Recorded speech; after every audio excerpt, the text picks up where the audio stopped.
أما بعد فأعوذ بالله من الشيطان الرجيم بسم الله الرحمن الرحيم يا أيها الناس قد جاءتكم موعظة من ربكم وشفاء لما في الصدور وهدى ورحمة للمؤمنين قل بفضل الله وبرحمته فبذلك فليفرحوا هو خير مما يجمعون آمنت بالله ورسوله صدق الله مولانا العظيم وصدق رسوله النبي الأمين الكريم ونحن على ذلك لمن الشاهدين والشاكرين والحمد لله رب العالمين.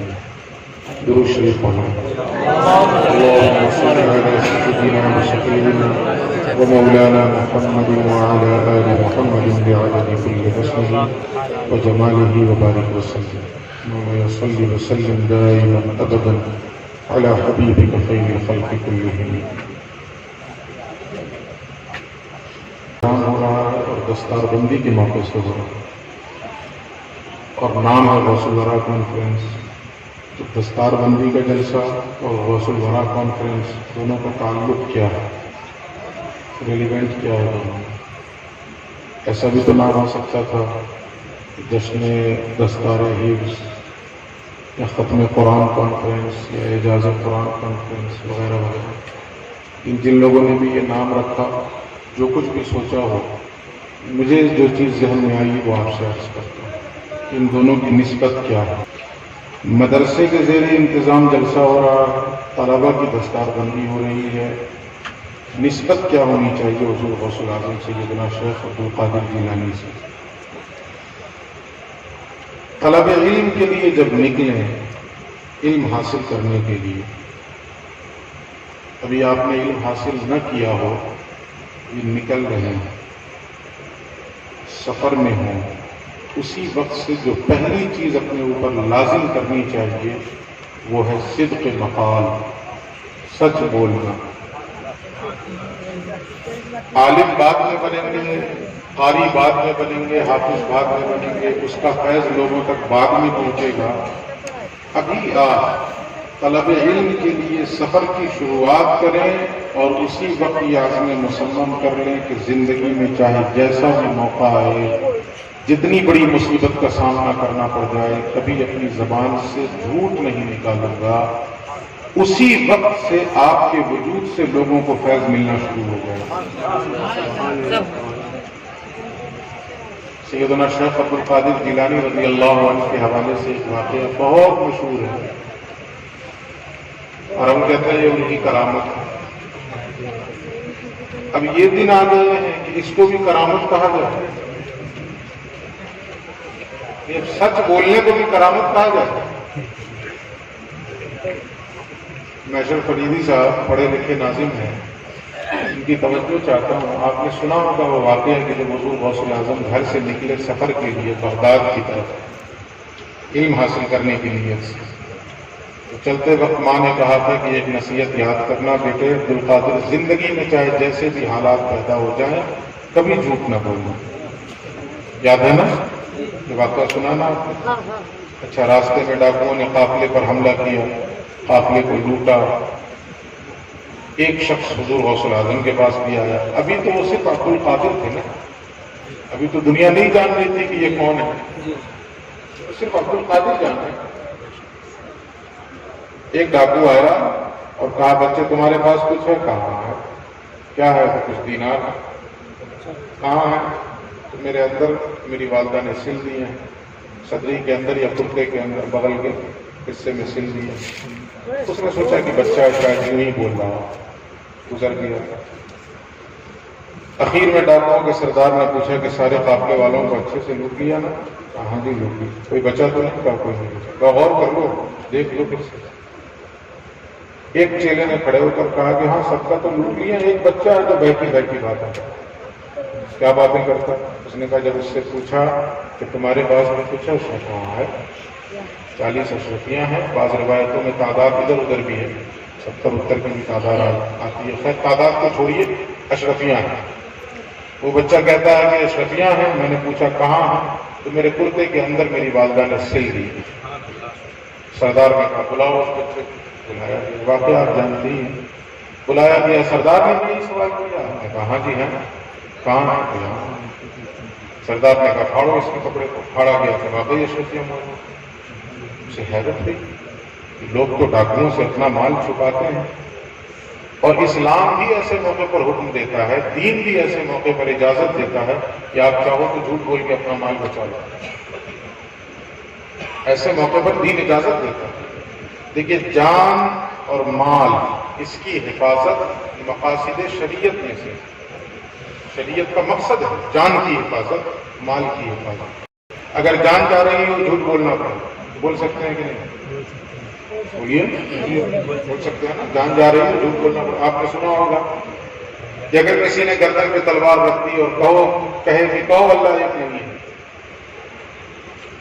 تو زبان سے کہہ سکتے ہیں، دل میں اس وقت بھی یہ سمایا رہے لا الہ الا اللہ، کوئی معبود نہیں سوائے اللہ، ایک ہی ہستی ہے جو اس کائنات کی مالک ہے، خالق ہے اور چلانے والی ہے، لیکن زبان سے کہہ سکتا ہے، اجازت ہے کہ نہیں؟ جھوٹ تو ہوگا نا یہ کہ خدا ایک نہیں، یہ جھوٹ نہیں ہے، اس سے بڑا جھوٹ اور کیا ہوگا کہ خدا ایک نہیں، لیکن ایسے موقع پر اجازت ہے کہ جان بچانے کے لیے ہم بول۔ اسی طریقے سے مال، جو آپ کا اپنا مال ہے، کوئی غاصب ہے، کوئی ظالم ہے، کوئی چور ہے، لٹیرا ہے، وہ آپ سے آپ کا مال غصب کرنا چاہتا ہے، چھین لینا چاہتا ہے، تو ایسے موقع پر دین اس بات کی اجازت دیتا ہے کہ آپ چاہو تو جھوٹ بول کر اپنا مال بچاؤ، اجازت دیتا ہے۔ حضور غوث الاعظم سیدنا شیخ عبد القادر جیلانی جس موڑ پہ کھڑے تھے، اس موڑ پہ تو دین بھی اجازت دے رہا تھا، دین اجازت دے رہا تھا نا۔ اگر جھوٹ بولتے تو گرفت ہوتی، پکڑ ہوتی اللہ کے یہاں؟ نہیں، اس لیے کہ مال کی حفاظت یہ شریعت کا مقصد ہے، اور غاصب اور لٹیرے اور ڈاکوؤں سے اگر جھوٹ بول کر مال بچایا جائے تو بچا لیا جائے، کوئی اس میں حق نہیں ہے۔ مگر ایسے موقع پر بھی سفر کتنا مبارک تھا، گھومنے نہیں جا رہے تھے بغداد، طلب علم کا سفر تھا، علم حاصل کرنے کی نیت سے وہ سفر کر رہے ہیں۔ اس مبارک و مسعود سفر میں آپ نے رخصت کو نہیں، عزیمت کو اختیار کیا۔ دین رخصت دے رہا ہے کہ چاہو تو جھوٹ بول کر اپنا مال بچا لو، مگر ایسے موقع پر بھی آپ نے رخصت کا سہارا نہیں لیا بلکہ عزیمت کا سہارا لیا، اور اپنی زبان مبارک سے جھوٹ نہیں بولا بلکہ سچ بتایا۔ نتیجہ کیا نکلا اس سچ کا وہ آپ جانتے ہیں کہ ڈاکوؤں کے سردار نے، اور نہ صرف یہ کہ سردار نے بلکہ پورے اس کے گروہ نے سیدنا شیخ عبد القادر جیلانی رضی اللہ عنہ کی اس سچ کی بنیاد پر اپنے اس غصب سے اور لوٹ مار کے فعل سے توبہ کیا، اور آنے والی زندگی میں سچے اور پکے مسلمان بن گئے۔ تو غوث الورا کانفرنس، مدرسے کے زیر انتظام بچوں کی دستار بندی، یہاں سے ایک پیغام یہ پہلا میں دینا چاہتا ہوں کہ اگر طلب علم کے لیے ہم نکل رہے ہیں تو سب سے پہلی چیز جو اپنے اوپر لازم کرنی ہے وہ یہ ہے کہ ہم اپنی زبان سے کبھی جھوٹ کا لفظ صدق مقال کو لازم کریں، تو دیکھیے نا کیسے فیض کا دریا بہے گا۔ ہم کہتے ہیں حضور غوث پاک کی کرامت، یعنی اتنے برے دن آ گئے کہ سچ بولنے کو کرامت کہا جائے، تو سچ بولا تھا حضور غوث پاک، یہ سچ کا فیضان ہے، یہ سچ کی برکتیں ہیں۔ ہم بھی اگر سچ بولنے لگ جائیں، کوئی ضروری نہیں یہ کرامت دکھائیں، سچ بولنا، سچ بولنا۔ سچا آدمی جس معاشرے میں رہے گا اس کے وجود کی برکتیں معاشرے پر چھا جائیں۔ صدق مقال ایک چیز، دوسری چیز کیا؟ عقل حلال۔ صدق مقال کا مطلب کیا ہوا؟ سچ بولنا، منہ سے جو لفظ نکلے وہ سچ نکلے، اور عقل حلال کا مطلب کیا ہوا؟ حلق میں جو دانا اترے وہ حلال اترے، حرام نہ اترے۔ تب تو ہم واقعی طالب علم ہیں اور واقعی ہم حضور غوث پاک کے ماننے والے ہیں۔ سفر شروع ہوا تو یہ واقعہ ہوا، اور پھر بغداد پہنچ گئے، طلب علم پہ لگ گئے۔ خود فرماتے ہیں کبھی کبھی ایسا بھی ہوتا، کئی دن کا فاقہ ہوتا، حضور غوث پاک فرماتے ہیں کئی دن بھوک میں گزارنے پڑ جاتے۔ جب بھوک کی شدت زیادہ تڑپاتی، زیادہ بے چین و بے قرار کر دیتی، تو دریا کے کنارے چلا جاتا۔ مقصد کیا تھا دریا کے کنارے جانے کا؟ لوگ جو اپنے بچے ہوئے کھانوں کو دریا کے کنارے پھینک دیا کرتے ہیں، وہاں چلا جاتا کہ وہاں چن لوں گا شاید میرے لائف کو. فرماتے ایک بار ایسا ہوا کہ وہاں بھی کچھ نہیں ملا. تھک ہار کے مسجد میں آ کے بیٹھ گئے. پتے کھانے پہ مجبور ہوتے تھے, پتے کھا کر زندگی گزارنا پڑتا. تو فرماتے ہیں کہ مسجد میں آ کے بیٹھ گیا. بھوک سے نڈھال تھا, لگتا تھا کہ اب جان نکل جائے گی, پیٹ کمر سے جا لگی. فرماتے ہیں کہ اسی درمیان ایک شخص مسجد میں ہاتھ میں ایک تھیلا لے کر حاضر ہوا. اس کے تھیلے سے بھنے ہوئے گوشت اور تازہ بنے ہوئے نان کی خوشبو آ رہی ہے. تازہ نان ہو نا, تندور سے نکلا ہوا بھنے ہوئے گوشت کی خوشبو. تو ہم لوگوں کا تو پیٹ بھرا ہوتا ہے, گھر سے کچھ کھانا کھا کے نکلتے ہیں, پھر بھی دعوت میں جب دیکھ کا ڈھکن کھلتا ہے تو بے چینی ہونے لگتی ہے, ناک میں اس کی خوشبو آتی ہے. یہ تو کئی دنوں کے بھوکے تھے, کیا کیفیت رہی ہوگی. کئی دنوں کے بھوکے ہیں, جان جانے کا خطرہ ہے. ایسے موقع پر کچھ میں نے پہلے بتا دیا کہ شریعت بھی اجازت دیتی ہے. جان جا رہی ہو اگر پیاس کی شدت سے, تو اتنی شراب بھی پینے کی اجازت ہے جس سے آپ کی جان بچ جائے. پیاس سے جان جا رہی ہو, پینے کے لیے کوئی چیز نہیں ہے, نہ پانی ہے, نہ دودھ ہے, نہ کوئی جائز مشروب ہے. ایسی صورت میں اگر شراب ہی مل رہا ہو تو اس سے جان بچانے بھر, یہ نہیں کہ موقع ملا ہے تو آج پوری بوتل خالی کر دو, بس اتنی ہی جس سے جان بچ جائے. اجازت دیتی ہے شریعت. حضور غوث پاک ایسے موقع پر بھی فرماتے ہیں کہ جب وہ شخص اندر داخل ہوا اور ہاتھ میں تھیلا جس سے تازہ نان اور بھنے ہوئے گوشت کی خوشبو آ رہی, جی بڑا بے قرار ہوا. اسی پر بس نہیں, وہ شخص ایک کنارے کو بیٹھا اور اس نے اپنا تھیلا کھولا اور اس سے گوشت اور نان نکال کے سامنے رکھا. قریب تھا کہ اب وہ کھانا شروع کرتا کہ اس کی نظر مجھ پہ پڑ گئی. اس نے کہا بچے آؤ میرے ساتھ, تم بھی کھانے میں شامل ہو جاؤ. حضور غوث پاک فرماتے ہیں کہ اب تو بے قراری کی کوئی حد ہی نہ رہی. سوچا کہ اٹھ کے جاؤں اور فوراً کھانے میں شریک ہو جاؤں, مگر فوراً یہ خیال پیدا ہوا ذہن و دماغ کے اندر, اس اجنبی کو میں جانتا نہیں کون ہے, کہاں سے آیا ہے, اور یہ جو کھانا لے کر آیا ہے یہ حلال کا ہے یا حرام کا ہے, مجھے کیا پتا. فرماتے ہیں جو ہی یہ خیال آیا کہ بڑھتے ہوئے قدم رک گئے, اٹھے ہوئے قدم رک گئے کہ میں جانتا نہیں اس اجنبی کو, کیسے کھانا. یہ ہے تقویٰ. شریعت میں اجازت دیتی ہے ایسے موقع پر. اگر پتا چل جائے کہ حرام ہے تب بھی اجازت دیتی ہے. اور یہاں تو پتے کی کوئی بات ہی نہیں تھی کہ حرام, تو خریدنے کی حاجت بھی نہیں. بھئی میرے سامنے آپ کھانا لے کر آئے ہیں, مجھے آپ نے بلایا یہاں اور کھانا لے کے آئے تو میں پوچھوں گا کہ حلال کا ہے کہ حرام کا ہے. تو آپ جانیں حرام کھلا رہے ہیں تو آپ مجرم ہوں گے, ہم تھوڑے مجرم ہوں گے. شریعت نے ہمیں اس کا مکلف نہیں کیا ہے کہ ہم کھانے پہ جو ہے وہ مائکرو اسکوپ لگا کے دیکھتے رہیں کہ حرام کھائے جا رہا ہے. تو سامنے والا ذمہ دار ہے, وہ اگر حرام کھلائے گا تو وہ مجرم ہے, ہم نہیں مجرم ہیں. ہاں اگر ہمیں پوچھنے کی ضرورت نہیں ہے, ہاں اگر ہمیں یہ معلوم ہو کہ وہ حرام کے ذریعے سے کماتا ہے تو پھر ہم نہ کھائیں. یا یہ کہ پوچھ لیں بھیا اپنی کمائی کا لایا ہو کہ صحیح والا لایا, اس لیے کہ معلوم ہے کہ سود کھاتا ہے, تو پھر ایسی صورت میں منع ہے, بچے. لیکن یہاں حضور غوث پاک کے ساتھ تو ایسی کوئی سچویشن نہیں تھی. کہتے ہیں کہ فوراً دل میں یہ خیال آیا تو اٹھے ہوئے قدم رک گئے. اس نے جب مجھے یہ دیکھا کہ آتا ہوا بچہ رک گیا, اس نے بار بار پریس کیا, بیٹے آؤ کیوں رک گئے, آؤ کیوں رک گئے. رہا نہیں گیا. فرماتے ہیں حضور غوث پاک کہ میں نے اس سے یہ کہہ ہی دیا کہ جی تو بہت چاہتا ہے کہ آپ کے ساتھ دسترخوان کے شریک ہو کر کھانا کھاؤں, لیکن جانتا نہیں آپ کو, نہ یہ جانتا ہوں کہ آپ نے حلال پیسے کا کھانا خریدا ہے کہ حرام. سو اس وجہ سے اٹھے ہوئے قدم رک گئے. اس شخص کی آنکھوں میں آنسو آ گئے. اس نے کہا بیٹے مجھے کیا پتا کہ یہ حلال کا ہے کہ حرام. میں تو گیلان کا رہنے والا ہوں. کہاں کا؟ گیلان کا, جہاں کے حضور غوث پاک. اس نے کہا میں گیلان کا رہنے والا ہوں, میں کسی کام کی غرض سے بغداد کے لیے نکلا. تو وہاں ایک بوڑھی عورت تھی, انہوں نے مجھے کچھ پیسے دیے تھے, یہ کہہ کر کے کہ بغداد جا رہے ہیں, میرا بیٹا ہے عبد القادر جس کا نام ہے, دربار میں تعلیم حاصل, تم جانا میرے اس بیٹے کو تلاش کرنا اور یہ رقم اس کے حوالے کرنا.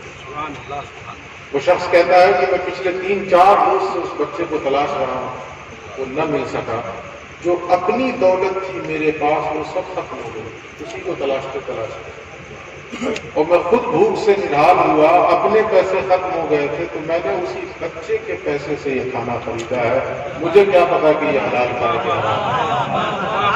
نعرہ تکبیر، نعرہ رسالت، نعرہ سرکار غوث العظم، سید دستار بندی، ضیاء العلوم۔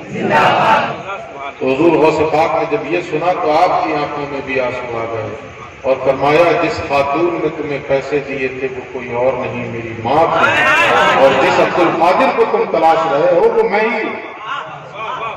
اب دور وہ تھا نا، پاکیزہ لوگوں کا دور تھا، جیسے ہی انہوں نے کہا کہ وہ عبد القادر میں ہی ہوں تو ابھی اجنبی نے اپنے ہاتھ روک لیے اور کہا بیٹے پھر تو اس دسترخوان کے مالک تم ہوئے، اب اگر تم اجازت دو گے تو میں اس کھانے میں شامل ہوں۔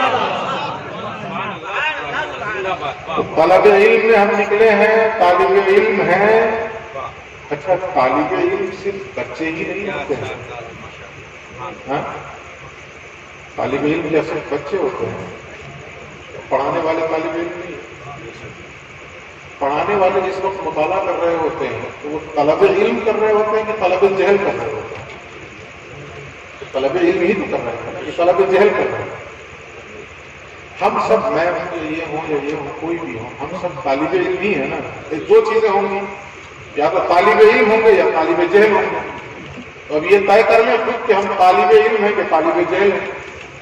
طالب علم کا مطلب علم طلب کرنے والا، علم کو چاہنے والا، اور طالب جہل کا مطلب جہل طلب کرنے والا، جہالت کو چاہنے والا۔ تو ہم جہالت کے چاہنے والے ہیں یا علم کے چاہنے والے؟ علم کے چاہنے والے۔ تو ہم سب طالب علم ہیں، وہ پڑھانے والے ہوں یا پڑھنے والے ہیں، سب طالب علم ہیں۔ تو ہماری یہ ذمہ داری بنتی ہے کہ اگر ہم اس راہ میں نکلے ہیں اور اپنے وجود سے فیض پہنچانا چاہتے ہیں معاشرے کو اور سوسائٹی کو، تو دو چیزیں اپنے اوپر لازم کر لیں، ایک صدق مقال اور دوسری عقل حلال۔ جب بولیں اپنی زبان سے سچ بولیں، پھر دیکھیے زبان سے نکلے ہوئے الفاظ تاثیر بن کر دلوں میں کیسے اتریں گے۔ جب ہم صبح سے شام تک جھوٹ بولیں گے، رات میں آ کے تقریر کریں گے تو اس سے کیا ہوگا؟ کچھ بھی نہیں۔ ہاں زبان بے فیض ہو جائے گی نا۔ خواجہ نصیر الدین چراغ دہلوی فرماتے ہیں کہ ایک شخص تھا ایک زمانے میں جس کو اللہ رب العزت نے اتنی تاثیر دی تھی اس کی زبان میں، وہ جب مجمع کے سامنے نصیحت کرتا، واعظ کرتا تو پورا مجمع توبہ کر لیتا تھا، اتنی تاثیر تھی اس کی زبان میں۔ وہ حج کو گیا، حج کر کے واپس آیا تو وہ تاثیر نہ رہی جو پہلے تھی۔ تو لوگ بڑے پریشان ہوئے کہ معاملہ الٹ کیسے گیا، کہ حج کے بعد تو اور تاثیر بڑھ جانی چاہیے نا۔ عام آدمی بھی حج کر لے تو گناہوں سے پاک ہو جاتا ہے، ہوتا ہے کہ نہیں؟ عام آدمی حج کر لے تو گناہوں سے پاک ہو جاتا ہے نا۔ جو گناہ حق اللہ سے متعلق، حق العبد نہیں، کسی کی زمین مار کر کے چلا جائے اسی پیسے سے حج کر کے آئے تو یہ نہ سوچے کہ پاک ہو گیا۔ یہ بات نوٹ کر لیجیے، ہم لوگوں کے اندر یہ خرابی ہے کہ جب ہم یہ بتاتے ہیں نا کہ حج سے گناہ دھل جاتے ہیں، توبہ سے گناہ دھل جاتے ہیں، تو اس کا کیا مطلب ہوتا ہے؟ وہ گناہ جو اللہ کا حق ہے، اللہ کے حق کو ادا کرنے میں اگر کوتاہی ہم سے ہوئی ہے تو توبہ کر لیں تو معاف ہو جائے گا، حج کر لیں تو دھل جائے گا، عمرہ کر لیں تو دھل جائے گا، وغیرہ وغیرہ، ہے نا۔ لیکن جو حقوق العباد سے متعلق ہو وہ گناہ نہیں دھلتے ہیں۔ اس کے لیے تو جا کے پہلے حق لوٹاؤ جس کا حق مارے ہو، ورنہ اگر اسے بھی دھلنے لگے تو میں شہر صاحب کی کمپنی میں بند کر کے میں ان سے نظرانہ لے لوں 10-20 کلوگرام کا، چلا جاؤں حج کر کے آ کے سوچو کہ ہو گیا دھل دھلا میں، پھر تو یہی چلتا رہے گا نا معاشرے میں۔ جب کسی لیے یہ بات بتایا تھا وہی بھول گیا بات نہ بارک علی سیدنا مولانا محمد وعلی آل سیدنا مولانا محمد۔ ہاں تو وہ شخص جب حج کر کے پلٹا نا تو زبان کی وہ تاثیر نہ رہی جو پہلے تھی، تو معاملہ پلٹ گیا نا، الٹ گیا نا۔ جو ہونا چاہیے تھا کہ اور تاثیر بڑھ جاتی، یہ تو گھٹ گئی۔ لوگ بڑے پریشان ہوئے، کسی نے بڑی ہمت کی اور جا کر پوچھ دیا کہ حضور یہ بات سمجھ میں نہیں آتی، حج سے پہلے تو آپ کی زبان کی تاثیر کا یہ عالم تھا کہ پورا مجمع گریبان پھاڑ لیتا تھا اور لوگ رو رو کر اللہ کے حضور توبہ کر لیتے تھے. حج سے آئے ہیں تو زبان کی وہ تاثیر نہ رہی جو پہلے. اس شخص نے سر چکائے آنکھوں میں آنسو لاتے ہوئے جواب دیا کہ دراصل جب میں حج کے سفر پہ تھا، سنیے گا غور سے اس بات، جب میں حج کے سفر پہ تھا تو دوران سفر میری ایک وقت کی نماز قضا ہو گئی. چھوڑی نہیں تھی انہوں نے، غائب نہیں کی تھی نماز، بلکہ قضا ہوئی، وقت پہ ادا نہ. فرماتے ہیں کہ وہ جو ایک وقت کی نماز قضا ہوئی، یہ اسی کی نحوست ہے کہ اللہ نے میری زبان سے تاثیر کھینچی. اور ہم بڑے مقرر اور بڑے خطیب بن کر کے اسٹیج پر نمودار ہو رہے ہیں اور بقول سرکار اعلیٰ حضرت کہ شب صبح تک سونا تجھے، دن لہد میں کھونا تجھے، شرم نبی خوف خدا یہ بھی نہیں وہ بھی نہیں. تو کہاں سے تاثیر آئے گی ہمارے زبان؟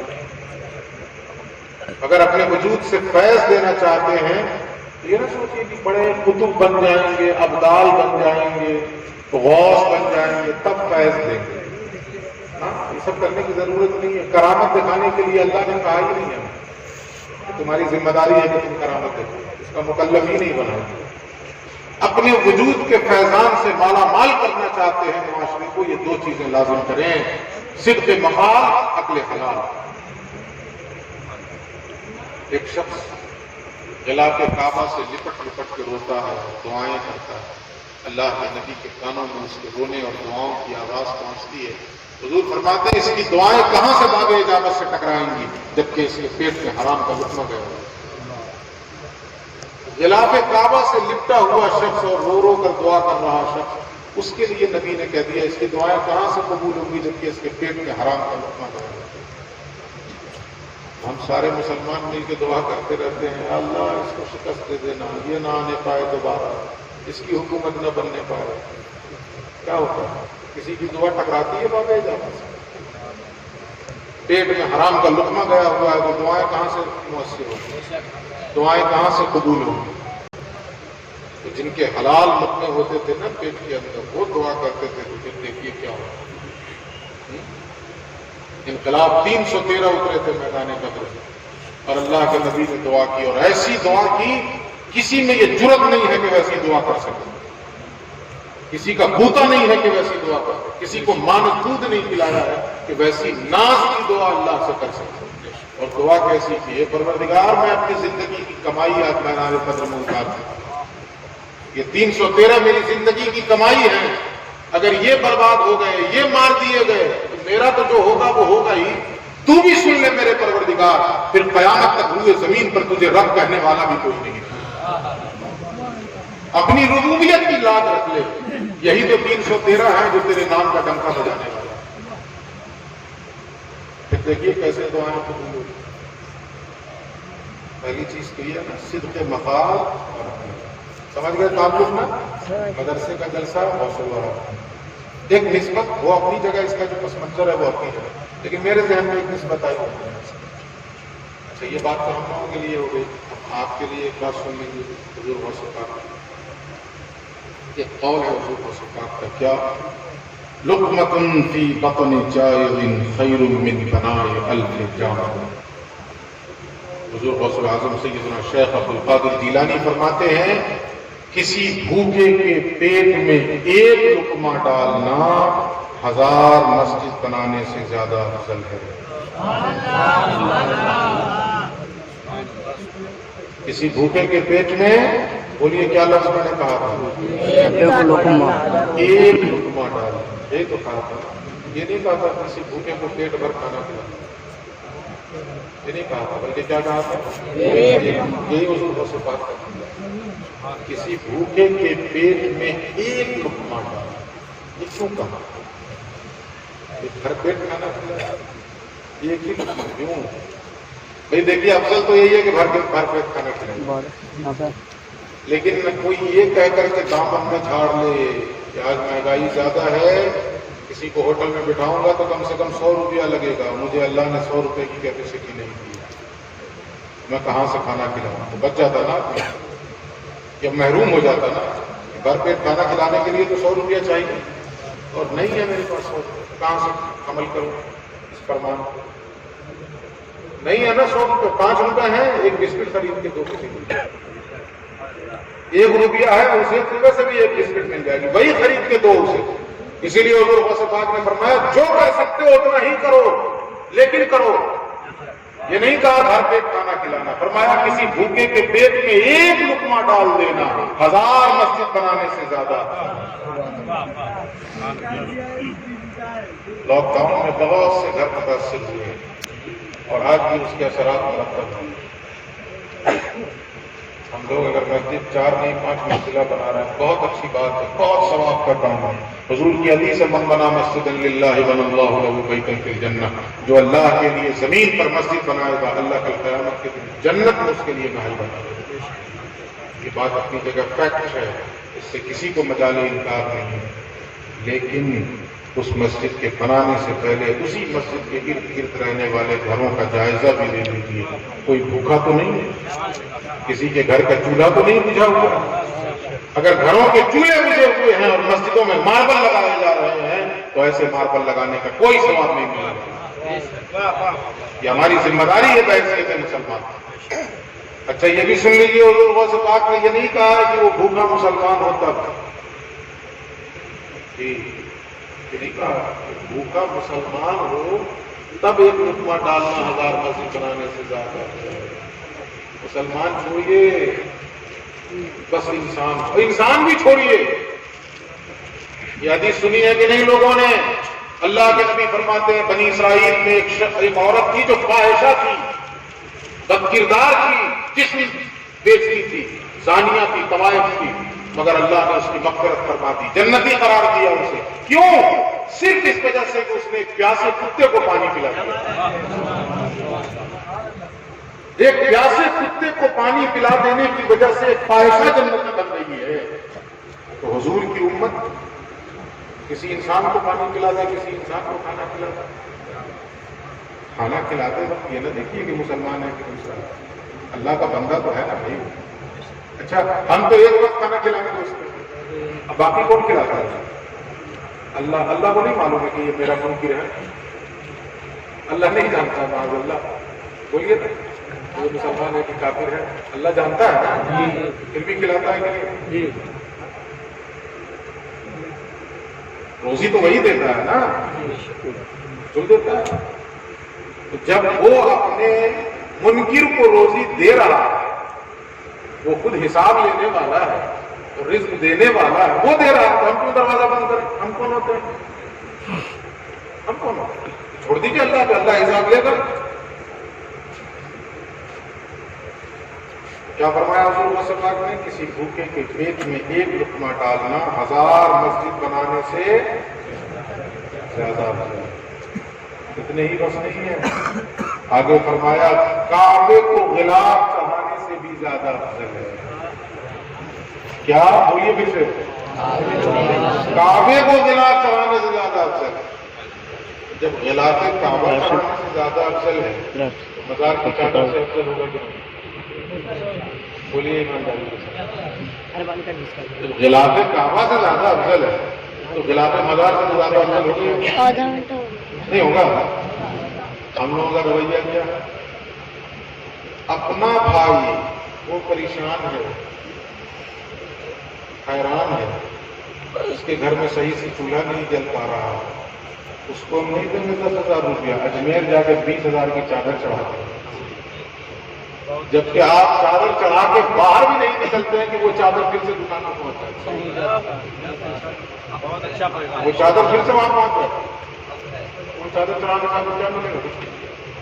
اعلیٰ حضرت فرماتے ہیں کہ کسی قبر پہ اگر ایک چادر پڑی ہو تو دوسری چادر اسی وقت چڑھانے کی اجازت ہے جب پہلی بوسیدہ ہو جائے، پھٹ جائے تب۔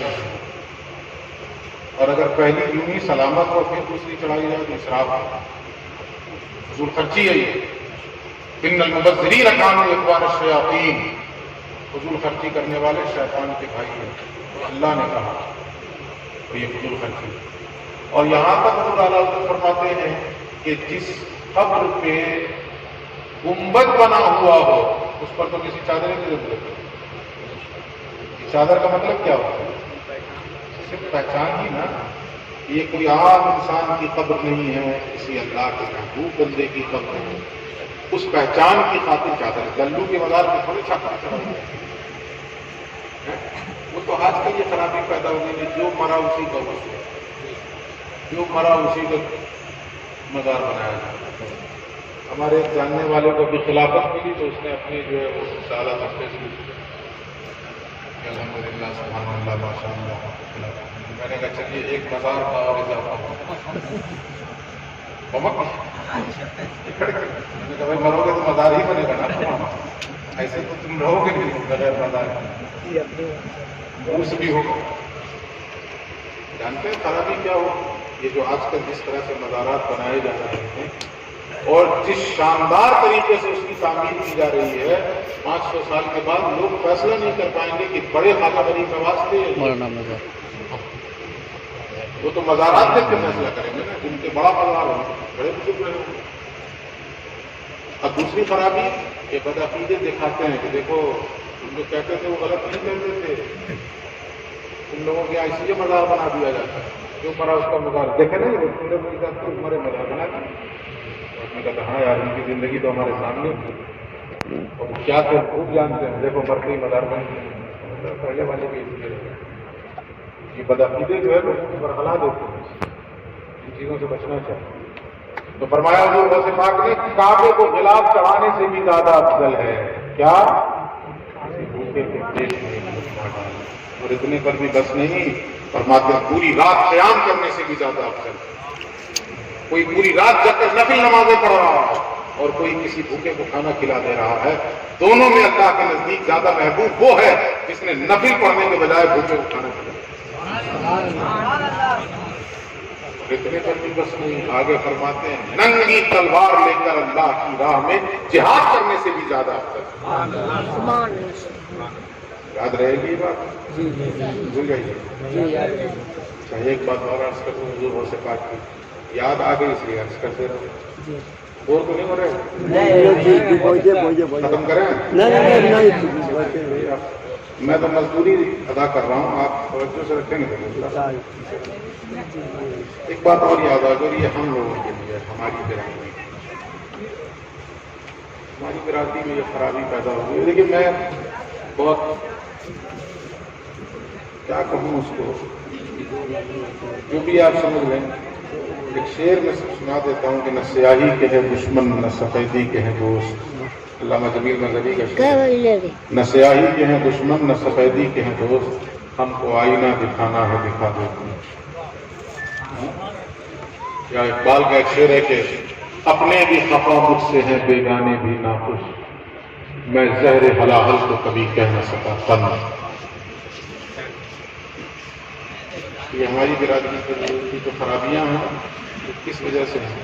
حضور غوث پاک کے اس فرمان پہ عمل کر لیں تو بہت سی خرابیاں دور ہو جائیں گی. اور اختلاف حضور غوث پاک کیا فرماتے ہیں سنیے. تر من الحق، اللہ تک اڑ کے پہنچو، اللہ تک اڑ کے پہنچو. مطلب اس کا یہ کہ جلدی کرو، دیر مت کرو. اتنا جلدی ہو تو پیچھے والوں کو رکھا مت کرو، شور شرابہ کرنا ہے تو خاموش کر دیں. حضور غوث پاک نے فرمایا کہ اللہ تک اڑ کے پہنچو. ہر شخص کی ذمہ داری ہے اللہ تک پہنچنا ہے یا نہیں ہے؟ پیر صاحب تک پہنچے اور اللہ تک نہ پہنچے تو کچھ ملا؟ اور وہ پیر ہی نہیں ہے جو اپنے مرید کو خدا تک نہ پہنچا سکے. اگر وہ اپنی ذات تک روکے ہوئے ہیں، کسی بھی چاہنے ماننے والے کو صرف اپنی ذات تک روکے ہوئے خدا سے نہیں ملا پا رہا ہے تو اس میں اور بت میں فرق کیا ہے؟ بہت خلق اللہ کہہ رہا ہوں. پھر اس میں اور بت میں فرق کیا ہے؟ بت بھی انسان کو اپنی ذات تک روکے ہوئے ہے، پیر بھی انسان کو اپنی ذات تک روکے ہوئے. پیر کا کام کیا ہے؟ وہ واسطہ بنے، سینہ بنے، سیڑھی بنے اور کہے آؤ میرے سہارے تم خدا تک. کیوں؟ اس لیے کہ مقصود خدا اسنا کے شخص سے ہم میں سے ہر شخص کا مقصود اللہ ہے، کوئی شخص مقصود نہیں ہے، کوئی انسان مقصود نہیں ہے، مقصود اللہ ہے۔ ہاں، جو اللہ تک پہنچائے وہ سب محبوب ہے، جو اللہ تک پہنچائے۔ پتھر بھی اگر اللہ تک پہنچائے تو پتھر بھی محبوب ہے۔ کیوں؟ حجر اسود کیا ہے؟ پتھر ہے نا، لیکن اس پتھر کو دیکھ کے خدا یاد آتا ہے کہ اس لیے وہ محبوب ہے۔ جو خدا تک پہنچائے وہ محبوب ہے۔ انسان تو بڑی بات ہو گئی، پتھر بھی اگر خدا کی یاد دلا دے وہ بھی محبوب ہے، اس کو بھی اٹھا کے چن لیا جائے۔ کہ نہیں، یا اٹھا کے نہیں مطلب جا کے چننا ہے، جاؤ چنو، سب سے افضل ہے۔ نہیں چن سکتے ہو ہونٹ سے تو ہاتھ لگا کے چن، ہاتھ لگا کے نہیں چن سکتے ہو تو چھڑی لگا کے چن۔ کوئی موبائل چلا رہا ہے،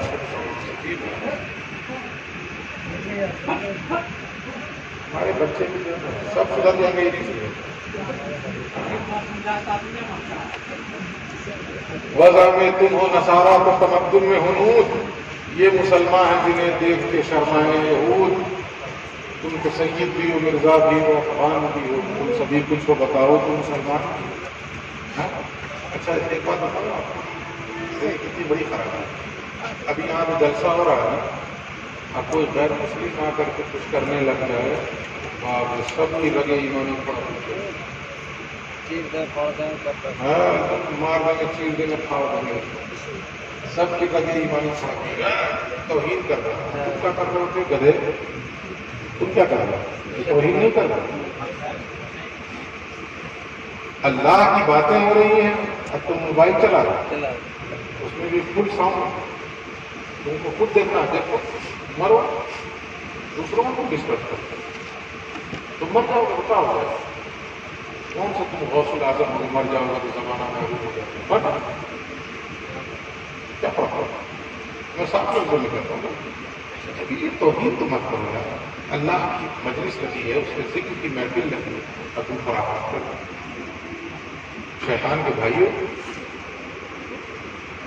معاف کرنا بھائی، کل بھول گیا، یہ بھول گیا کیا بتا رہا تھا؟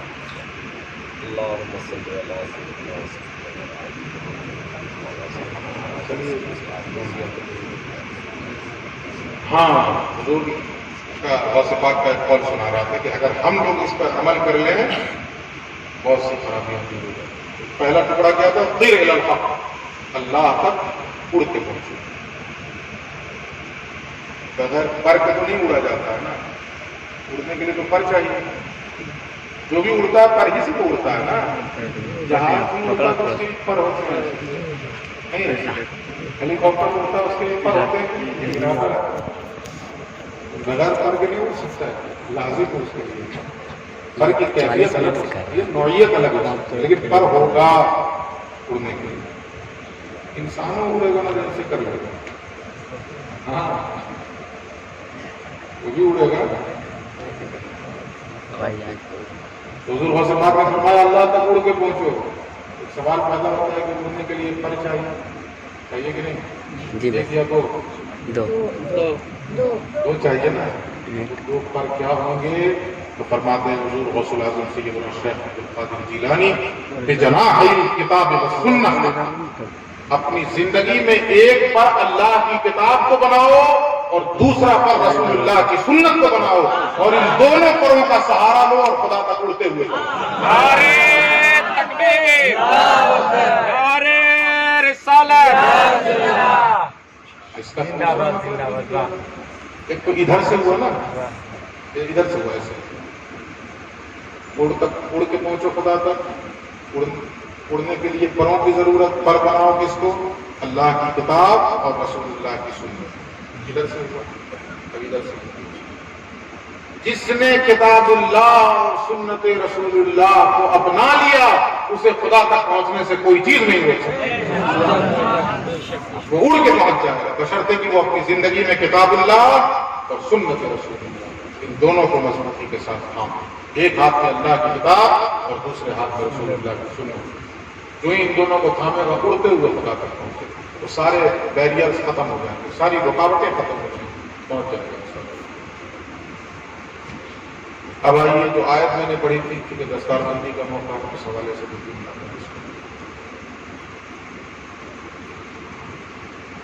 بچوں نے قرآن کریم حفظ کیا. اللہ کیا کہتا ہے اس قرآن کے بارے میں؟ اِنَّا نَحْنُ نَزَّلْنَا الذِّكْرَ وَإِنَّا لَهُ لَحَافِظُونَ. ابھی اس قسم کا شوشہ چھوڑ رہا تھا 36 آیتیں نکالنا چاہیے چھوڑ رہا تھا نا خود دے نکل گئے. خستم جہاں پاک، فارسی میں کہا جاتا ہے کہ کمینہ ختم ہوگا تو دنیا پاک.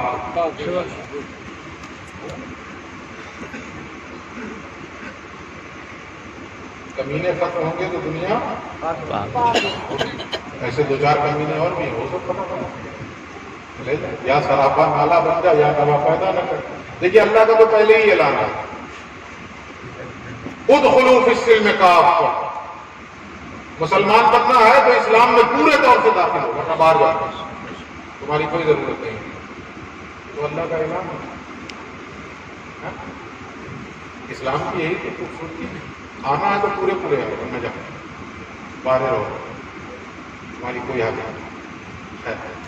اللہ کیا کہتا ہے اِنَّا نَحْنُ نَزَّلْنَا الذِّكْرَ، ہم نے اس قرآن کو اتارا ہے. وَإِنَّا لَهُ لَحَافِظُونَ، اور ہم ہی اس کی حفاظت کرنے والے ہیں. اللہ حفاظت مختلف طریقوں سے کرے گا. ایک طریقہ اللہ کی حفاظت کا یہ بھی ہے کہ وہ اپنے حبیب کی امت کے بچوں کے سینے میں اس قرآن کریم کو محفوظ کرنا. یہ بھی حفاظت کا ایک طریقہ ہے. حفاظت ہو گئی کہ نہیں ہو گئی؟ بھائی جتنی مذہبی کتابیں ہوں اس وقت حسین آباد کے اندر باغا پور کے اندر جس دھرم کی بھی جو بھی مذہبی کتاب ہو سب کو اٹھائیے جا کے دریا میں ڈال دیں اور پابندی لگا دیجیے آج کے بعد سے کوئی کتاب نہیں چھپے گی، کوئی کتاب نہیں ہوگی کسی مذہب کی کوئی مذہبی کتاب نہیں. سارے مذہب کی کتابیں تو بند ہو جائیں گی، ختم ہو جائیں گی، غائب ہو جائیں گی. لیکن قرآن غائب ہو جائے گا.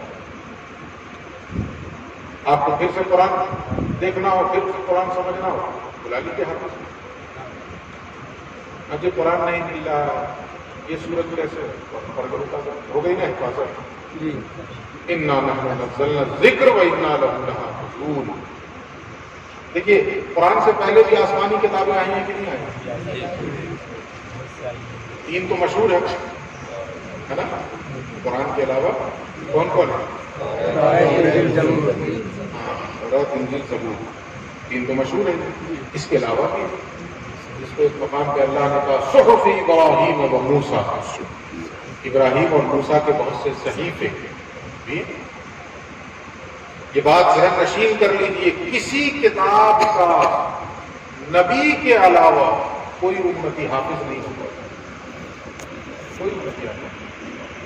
توریت، انجیل یا زبور جس نبی پر نازل ہوئی وہ تو حافظ ہیں ان کو تو یاد ہے لیکن نبی کے علاوہ کوئی امتی حافظ نہیں. قرآن چلنے کی وہ کتاب بدل گئی کہ نہیں؟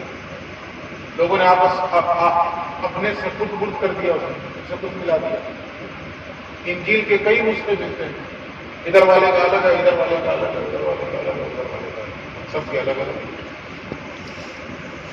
یہ خصوصیت صرف قرآن کو حاصل ہے کہ نبی تو حافظ تھے ہی، صحابہ حافظ، تابعین حافظ، تابعین حافظ، اور قیامت تک یہ سلسلہ چلتا رہے گا.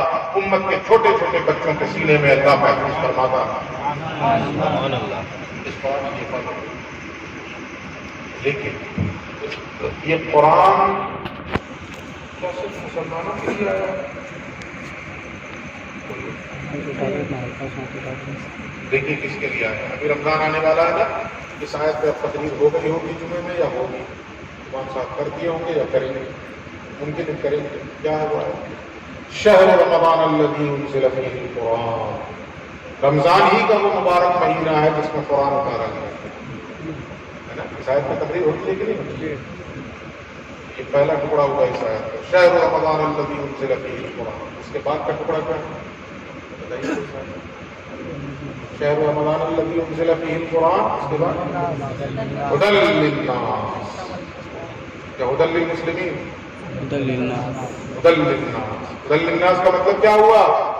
یہ قرآن پوری انسانیت کے لیے ہدایت ہے، صرف مسلمانوں کے لیے نہیں، پوری انسانیت کے لیے ہدایت ہے۔ تو جب پوری انسانیت کی ہدایت کے لیے یہ قرآن آیا ہے، ہمیں ہدایت مل گئی تو ہماری ذمہ داری کیا ہے؟ ایک بزرگ فرماتے ہیں کہ اپنے اندر کتے والی خصلت پیدا کرو، اپنے اندر کتے والی خصلت پیدا کرو۔ اچھا یہ کتے والی کون سی خصلت ہے؟ انہوں نے چند خصلت بتائی، پھر اس کو چھوڑوں گا اس بات سے۔ وہ چند خصلتیں کیا بتائی؟ انہوں نے کہا دیکھو کتے کی ایک خصلت یہ ہوتی ہے کہ وہ غفلت کی نیند کبھی نہیں سوتا، غفلت کی نیند، کتا غفلت کی نیند کبھی نہیں سوتا۔ آپ دیکھیے گا کتے کو کبھی سوتا ہوا اتنی لمبی لمبی سانس لیتا رہے گا، اس کا پیٹ ایسے ایسے ہے نا۔ اگر آدمی ایسے سوئے تو کہیں گے تم کرم کی طرف سو، آدمی اگر ایسا ڈال لے کر جلدی اٹھتا ہے تو غافل ہوتا ہے، غفلت کی نیند سوتا۔ لیکن کتا دکھنے میں ایسا لگتا ہے وہ بہت گہری نیند ہے، بہت گہری، اور اس کے بغل میں ایسا کرتا ہے چٹ سے ہوتا ہے کہ غفلت کی نیند، مومن کو ایسے ہی ہونا چاہیے، غفلت کی نیند کبھی نہیں سوتی۔ جتنا تھکا ہو، جتنا تھکا ہو، جتنی گہری نیند میں ہو، وہیں حی علی الصلاۃ، چلو میرے رب کی پکار، دوڑو اس پکار سے۔ اسی طریقے سے کتے کی ایک صفت یہ ہوتی ہے کہ وہ اپنا گھر کہیں نہیں بناتا، کتے وہ گھر دیکھیں بناتے، کیوں؟ اسے یہ یقین ہے کہ یہ پوری روئے زمین میرے مالک کی، میں جہاں چاہوں رہوں، میں چمن میں چاہے جہاں رہوں، میرا حق ہے فصل بہار۔ بہت ساری صفتیں اس کا پورا کرے گا۔ اسی طرح کتے کی ایک صفت یہ ہوتی ہے کہ وہ اس کے سامنے آپ کتنا کھانا ڈال دیجیے کیا کرتا ہے، آپ نے کبھی دیکھا ہو، جتنی اس کی بھوک ہوگی کھائے گا، باقی کھا کے لے کے جاتا ہے، کھا کے لے کے جاتا ہے۔ دیکھا آپ اس کے سامنے 10 روٹی ڈال دیجیے، 3 کھا لیا، 7 لے کے چلا گیا، نکل گیا۔ اس کی یہ صفت ہوتی ہے کہ جتنی اس کی بھوک ہے وہ خود کھا لے گا اور باقی اپنے دوسروں کے لیے چھوڑ دے گا۔ مجھے میرے رب نے کھلا دیا، اب تم بھی کھاؤ، چھوڑ کے چلا جاتا ہے کہ نہیں؟ دیکھا ہو تو کبھی پریکٹیکل کر لیجیے، چلا جاتا ہے، کر کے دیکھ لیجیے، اس کے سامنے 10 روٹی رکھ دیجیے، دیکھیے کبھی ایک بھی لے کے جاتا ہے کہ کبھی کبھی نہیں۔ مطلب بتانے کا یہ ہے کہ خود بھی کھاؤ، اپنا حصہ تم نے لیا، اب اس قرآن سے ہمیں ہدایت مل گئی تو ہم اپنے لیے رکھ رہے ہیں، دوسروں کو بھی دیں۔ جب قرآن آیا ہدی للناس، پوری انسانیت کے لیے، یہ مسلمانوں کی ذمہ داری ہے، یہ میری اور آپ کی ذمہ داری ہے کہ ہم اس قرآن کا نور دوسروں تک پہنچائیں۔ یہ دوسرے جو اندھیرے میں زندگی گزار رہے ہیں، لائٹ چلی جاتی ہے تو سب کو لائٹ دکھاتے ہیں، نہ ہوتا تو موبائل میں جلا جلا کے دکھاتے ہیں، اس وقت بڑا جذبہ جاتا ہے، لائٹ ہے ہمارے پاس دیکھا ہے۔ اور اتنا بڑا نور قرآن کی شکل میں اللہ نے دے دیا ہے، اور یہ کائنات اندھیرے میں جی رہی ہے، ہمارے پاس وہ نور ہے اور ہم دکھانے کے لیے تیار نہیں ہیں۔ ہم وہ روشنی میں لائیں تو دنیا کو، یہ دنیا اندھیرے میں جی رہی ہے، ٹھوکر انسان کو اندھیرے میں لگتی ہے، جس دن انسان اجالے میں آئے گا ٹھوکر نہیں لگے گی، جس دن انسان اجالے میں آئے گا پھر ٹھوکر نہیں لگے گی۔ یہ دنیا جو ٹھوکر کھا رہی ہے اسی وجہ سے کھا رہی ہے کہ نور قرآن سے بھی دور ہے، نور محمد مصطفیٰ سے۔ ہماری ذمہ داری بنتی ہے کہ ہم اس نور کے اجالے میں اس دنیا کو لائیں، ہدی للناس، پوری انسانیت کی۔ جو آیت میں نے پڑھی تھی اس میں دیکھیے اللہ کیا کہہ رہا ہے، یا ایھا الناس، اے لوگوں، نہیں کہا یا ایھا المسلمون، یا ایھا الذین آمنوا، نہیں کہا، کیونکہ کیا کہا، یا ایھا الناس، کیونکہ بات قرآن کی آ رہی ہے، اللہ کہہ رہا ہے، ہم نے جو قرآن دیا اس کی شان کیا ہے وہ اللہ بتاتا ہے، کیا کہا، یا ایھا الناس، اے لوگ۔ اب اس کی شان کیا ہے سنیں، قد جاءتکم موعظۃ من ربکم، اے لوگو تمہارے رب کی طرف سے تمہارے پاس ایک نصیحت آ گئی. کیا آئی ہے؟ نصیحت. لفظ کیا استعمال کیا قرآن نے؟ موعظہ. لفظ کیا استعمال ہوا؟ موعظہ. دیکھیے یہ لفظ ہم لوگ بھی بولتے تھے پہلے آج سے 20-25 سال 30 سال پیچھے جائیے تو ہوتا کیا تھا، کسی کے گھر میں میلاد شریف ہوتی تھی تو وہ مسجد میں کھڑے ہو کے اعلان کر دیتا تھا عصر کے بعد یا مغرب کے بعد. تمام بھائیوں سے گزارش ہے بعد نماز عشاء یا بعد نماز مغرب میرے گھر محفل میلاد شریف کا انعقاد کیا گیا ہے، فلاں عالم صاحب تشریف لا رہے ہیں تو واز کہیں بولتے تھے نا. یہ لفظ بوڑھے حضرات کو یاد آتا ہے. لفظ واز بولا جاتا تھا کہ نہیں؟ کیوں واز بولا جاتا تھا اس وقت؟ اس لیے واز بولا جاتا تھا کہ وہ موعظہ سے بولتے تھے، وہ قرآن بولتے تھے اور قرآن موعظہ ہے، لہذا ان کی بات واز کہلاتی ہے. ہم لوگ لطیفہ سناتے ہیں، قصے سے کہانیاں سناتے ہیں، اسی لیے ہم لوگوں نے واز ادا کے اب تقریر لائی. اب واز نہیں ہوتا، تقریر ہوتا. وہ بھی 16 بار. 16 بار کا مطلب کیا ہوا؟ آگ برسانا. 16 بار کا کیا مطلب ہے؟ آگ برسانے والا. مقرر 16 بار.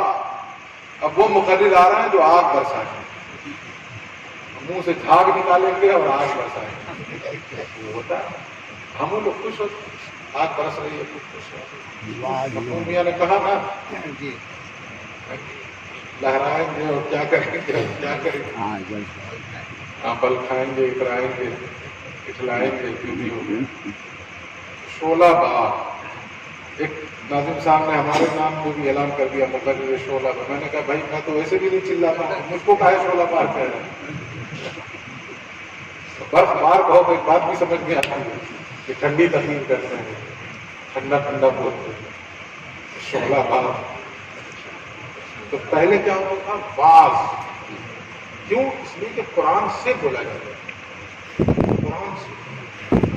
اللہ کے نبی کی حدیث کا ایک ٹکڑا سن لیجیے. من دعا الی ہدی الی صراط مستقیم.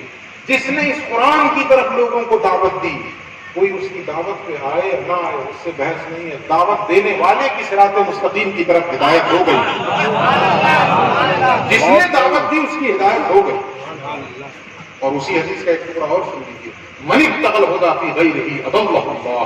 جو اس قرآن سے ہٹ کر کہیں اور سے ہدایت تلاش کرنے کی کوشش کرے گا اللہ اسے گمراہ کرے گا. قرآن چھوڑ کر کہیں اور سے ہدایت تلاش کرنا اللہ گمراہ کر دے گا. اب سنتے آئے ہوں گے خطبے میں من يهده الله فلا مضل له اور ومن يضلله فلا هادي له. کیا مطلب ہے اس کا؟ جسے اللہ ہدایت دے اسے کوئی گمراہ نہیں کر سکتا، اور جسے اللہ گمراہ کر دے اسے کوئی ہدایت بھی نہیں. اور اللہ کس کو گمراہ کر دے گا؟ قرآن سے ہٹ کے ہدایت تلاش کرنا. تو موعظہ پہلی شان کیا ہوا قرآن کی؟ اے لوگوں تمہارے رب کی جانب سے تمہارے پاس موعظہ آ گیا، یعنی نصیحت. نصیحت بولیے نا. نصیحت آ گئی. نصیحت آ گئی. نصیحت ہے نا قرآن. مانتے ہیں نا؟ اب کیا کرنا چاہیے؟ بھاگل پور میں مخمل نے سلک ملتا ہو یہ خرید لائیے. بہترین سے دودان بنائیے اس کو اس میں قرآن کو رکھ لیجیے اور گھر کے اتنی اونچائی پر رکھ دیجیے کہ کبھی ہاتھیں نہ پڑے. نصیحت ہے نا، یہ کرنا چاہیے. نصیحت کے ساتھ یہ کرنا چاہیے نا. نہیں مقرر کو بلایا، علماء کو بلایا، کس لیے بھائی؟ نصیحت کیجیے. آ کر ہم آئے تو اللہ 5 اسٹار ہوٹل دو، اس کر دو، بھاگل پوری چادر کھاؤ. آپ خوش ہو جائیے گا. کیا نصیحت ہوگی؟ حقوق کی نصیحت ہوگی تو خراٹا لے رہے ہیں. یہ سلوک ہم نے قرآن کے ساتھ. اللہ کہہ رہا ہے کہ اس قرآن کی شکل میں ہم نے تمہیں نصیحت دی اور ہم نے اسے جزویدان میں لپیٹ کر رکھ دیا. نصیحت دی تو کیا کرو؟ توجہ سے سنیے اس بات. پڑھو، سنو، سمجھو. آنکھوں کے ذریعے، کانوں کے ذریعے. یاد رکھیے گا بالکل جو بول رہا بے ہوں شک بے شک آنکھوں کے ذریعے کانوں کے ذریعے دماغ میں لے جاؤ اور دماغ کے راستے دل میں اتارو. یہ ترتیب یاد رہے گی نا؟ آنکھوں کے ذریعے پڑھو سنو سمجھو. خود سے پڑھ کے سمجھ لو یا سن کے سمجھ لو. اللہ یہ کام کرو. آنکھ کے ذریعے پڑھو گے تو آنکھ سے نا دیکھ کے نا. آنکھ کے ذریعے یا کان کے ذریعے دماغ میں لے جاؤ اور دماغ کے راستے دل میں جاؤ. یہ ترتیب کیوں میں نے بیان کی؟ قرآن کی آیت سنیے. ان السمع والبصر والفؤاد كل اولئک کان عنہ مسئولا. اللہ کہتا ہے بے شک یہ کان، یہ آنکھ اور یہ دل، ہر چیز کے بارے میں اللہ تم سے سوال کرے گا. اللہ کان کا استعمال کہاں کیا؟ گانے سننے کے لیے. آنکھوں کا استعمال کہاں کیا؟ دن بھر یوٹیوب اور فیس بک دیکھنے کے لیے. اسی میں لگا ہے. دماغ کا استعمال کہاں کیا؟ پیسہ کیسے کمائے. اور دل کا استعمال کہاں کیا؟ تو ندا فاضلی کا ایک شعر یاد آ گیا مجھے کہ رہا نہ دل میں وہ بے درد اور درد رہا. رہا نہ دل میں وہ بے درد اور درد رہا. مقیم کون ہوا ہے؟ مقام کس کا تھا؟ اللہ اس دل میں بسانا کسے تھا اور ہم نے بسایا کسے؟ یہ صورتحال ہے. یہ نصیحت ہے قرآن. پڑھو، پھر کہہ رہا ہوں سنو. آنکھ کے ذریعے، کان کے ذریعے دماغ میں لے جاؤ اور دماغ کے راستے دل میں اتارو.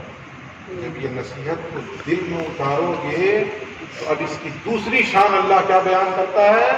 پھر سے وہ آیت پڑھیے. یا ایھا الناس قد جاءتکم موعظۃ من ربکم. اے لوگوں، تمہارے رب کی طرف سے تمہارے پاس ایک نصیحت آ گئی. یہ پہلی شان. اب دوسری شان وشفاء لما فی الصدور. اور یہی قرآن دلوں کی بیماریوں کے لیے شفا بھی ہے. یہ نصیحت بھی ہے اور کیا ہے؟ دلوں کی بیماریوں کے لیے شفا بھی ہے. کیا کرتے ہیں؟ منتر بنا کے چھوڑ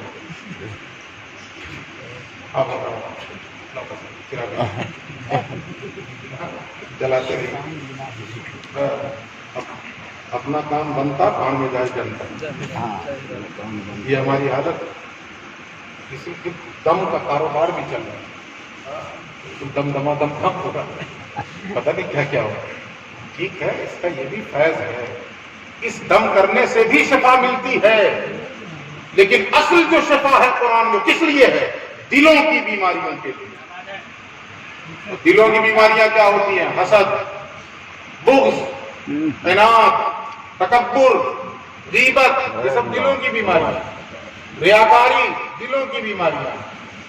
ان بیماریوں سے نجات کیسے ملے گی؟ قرآن کے ذریعے. لیکن کب؟ جزو دان میں لپیٹ کے رکھنے سے نہیں، یا قرآن کی تعویذ گلے میں لٹکا لینے سے نہیں. پہلے بتا چکا ہوں نصیحت ہے. اس نصیحت کو پڑھو، سنو. آنکھ اور کان کے ذریعے دماغ میں لے جاؤ اور دماغ کے راستے دل میں اتارو. جیسے ہی یہ دل میں اترے گا، ادھر سے قرآن داخل ہوگا، ادھر سے بیماریاں نکلتی چلی جائیں. شفاء لما فی الصدور. ادھر سے دوا جاتی ہے، ادھر سے بیماری نکلتی ہے. یہ قرآن دوا ہے. اسے اتارو تو صحیح اپنے دل کے اندر.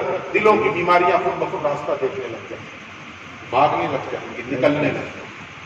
دو شان ہوئی نا. اب اس کے بعد تیسری شان کیا ہے؟ وَرَحْمَةً. کیا ہے؟ شفاء لما فی الصدور. اس کے بعد وَهُدًى، اور ہدایت. تیسری شان کیا ہے؟ ہدایت. ہدایت تو ہے قرآن، لیکن کب؟ جو برتن پہلے سے بھرا ہو اس میں کچھ آپ ڈال سکتے ہیں؟ بھرے ہوئے برتن میں ڈال پائیے گا؟ اس میں ڈالنا ہے تو کیا راستہ ہے؟ خالی کیجیے. راستہ سمپل سا. بھرے برتن میں آپ کچھ نہیں ڈال سکتے. ڈالنا ہو تو برتن خالی ہے نا. اب یہ ہدایت ہے. قرآن کیا ہے؟ بولیے. ہدایت ہے. لیکن یہ ہدایت کب بنے گا؟ خالی رہے گا. ہم تو پڑھ رہے ہیں قرآن، لیکن پھر بھی ہدایت کے منہ سے قلب منور نہ ہوا. ہدایت ہمیں نہیں ہے.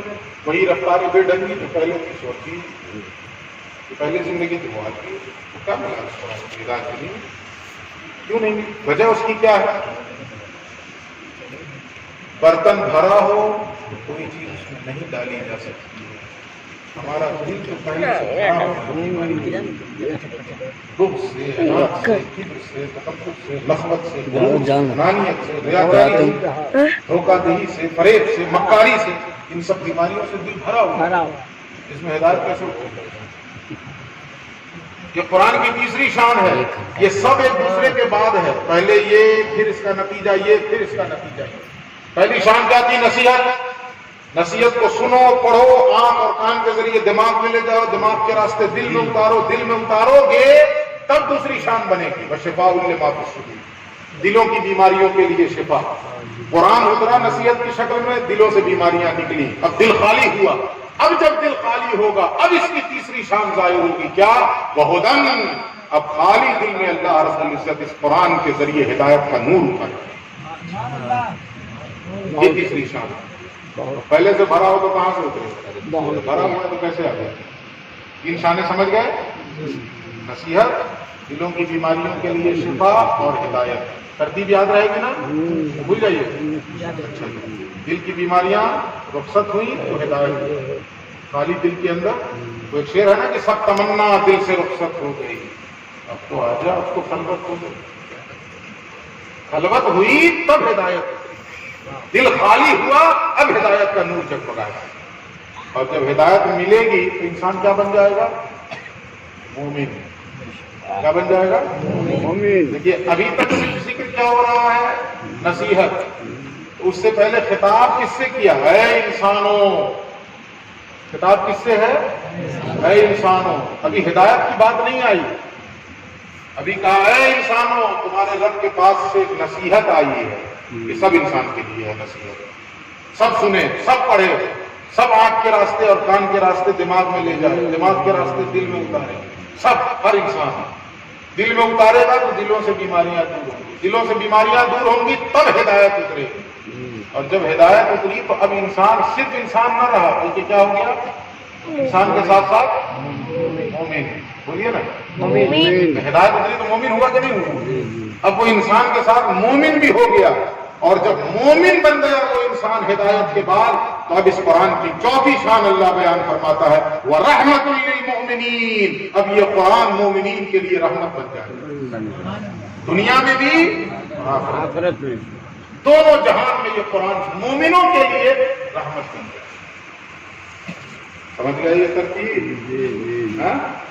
اب اللہ فرماتا ہے قُلْ بِفَضْلِ اللَّهِ وَبِرَحْمَتِهِ فَبِذَلِكَ فَلْيَفْرَحُوا. اے حبیب، اے نبی، آپ اعلان کر دیں کہ لوگوں جب اللہ کا فضل اور اس کی رحمت تمہارے اوپر ہو جائے تو خوشی مناؤ.